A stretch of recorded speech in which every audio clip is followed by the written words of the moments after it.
Well, another general election is on its way, so now it's time to decide who to vote for. So who should you vote for? Should you vote Tory?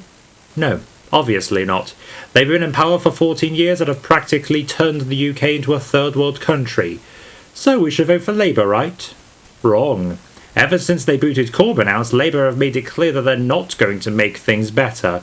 So that leaves Lib Dem, right? Wrong again. Don't forget, they formed a coalition with the Tories 14 years ago and sent us on the downward spiral we're in today. So if you can't vote Tory, Labour or Lib Dem, who can you vote for? The answer to this question depends on where you are in the UK, as all four countries have different parties who will benefit them the most. And since the Tories are due to be wiped out of this election, there won't be any need to sacrifice any integrity for getting them out.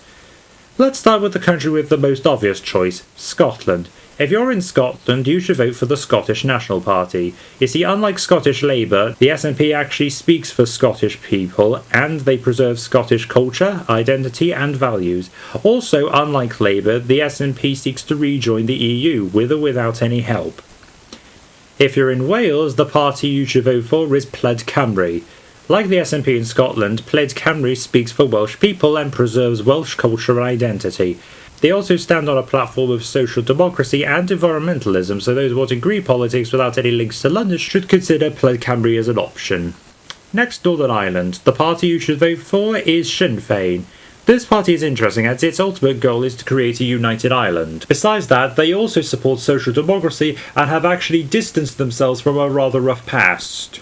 And last but not least, we have England. Now, England has the toughest choice as there are few options to satisfy most well-adjusted people. Even the supposed new left-wing party, the Workers' Party, is opposed to rejoining the EU. So ultimately, England's best choice is the Green Party. They support rejoining the EU and also operate on a firm stance of progressivism, as well as the obvious environmentalism. So, just to recap, Scotland should vote SNP, Wales goes for Plaid Cymru, Sinn Féin for Northern Ireland, and Greens for England. Keep this in mind when you cast your ballot and go to the polls, and remember to bring some ID because God knows they're trying to make things even harder.